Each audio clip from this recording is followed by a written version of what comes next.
I wanted to get an idea from both of you of what it's like on the ground in India, because a lot of people are remarking and they find it absolutely amazing that a country of over 1 billion people,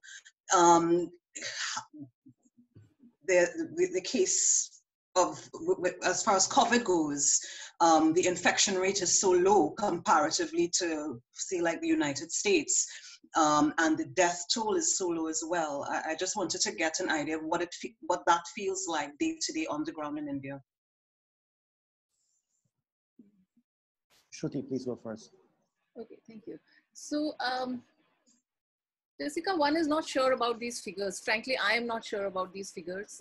We know so little about corona, how it's spreading, how it claims, how it infects and who infects and who it doesn't infect. And so there are all kinds of conjectures that Indians are, more immune, or tropical countries with sunshine, all that, those conjectures aside, I think that I would have liked there to be more transparency about the figures. We don't know so the testing itself is poor, and we know that's how you access, you get information about the number of people who are infected and the number of fatalities. So that's about just the data. I think the transparency about the data is something that I feel very unsure about. But apart from that, so that's one thing. So I am not very sure if we know the figures correctly, at least as far as I can see it. And I think that the government is controlling the data, and there could be underreporting. We also know that the testing kits are very, very few. The number of the population per testing kit we can see that itself tells a story. But how does it look on the ground? On the ground, what has been most troubling for all of us here is the fact that the lockdown. So the Indian government has been lauded for taking very swift and very strong steps, by announcing a nationwide lockdown, by swinging into action, by enforcing and all that. And so it's seen as, bold, but we have seen that lockdown has operated very selectively on the ground. There is the middle class and affluent classes that have escaped the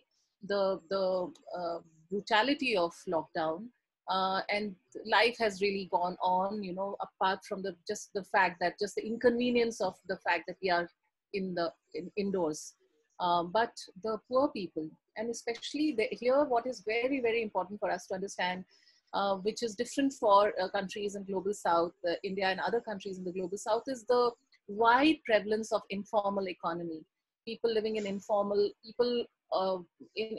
work, and people in informal settlements, and homeless population there was a sudden cessation of work for them, loss of income. Most of them were daily wagers who lost their income.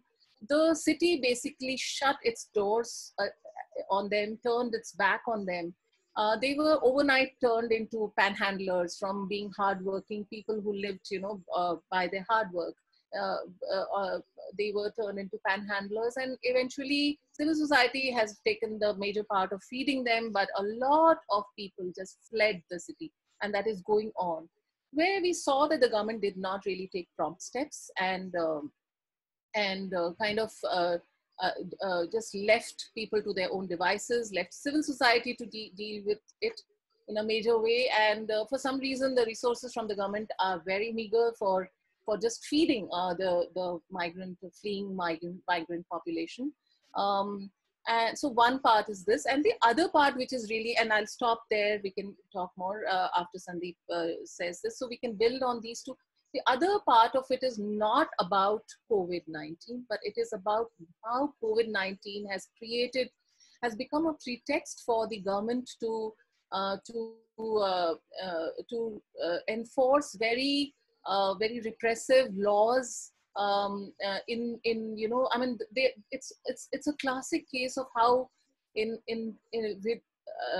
the garb of handling a disaster, the government has actually been resorting to repressive laws for detaining people in the name of law and order. As we talk, we know that especially people from minority communities and people who have been known to be dissenting or to be critical of the government are being arrested, including the chairperson of the Minority Commission of the State of Delhi. Yeah. So people who are speaking up or people who are asking for accountability are being arrested. And while world over, we know that the prisons should be actually eased at this moment because the incident, and today I was reading somewhere that 70% of the prison population in US, they've tested positive for corona. And in this situation, we are putting more people in the prison. Yes. So those two are very, very troubling parts for me. I am actually not so, these are really keeping me sleepless at night.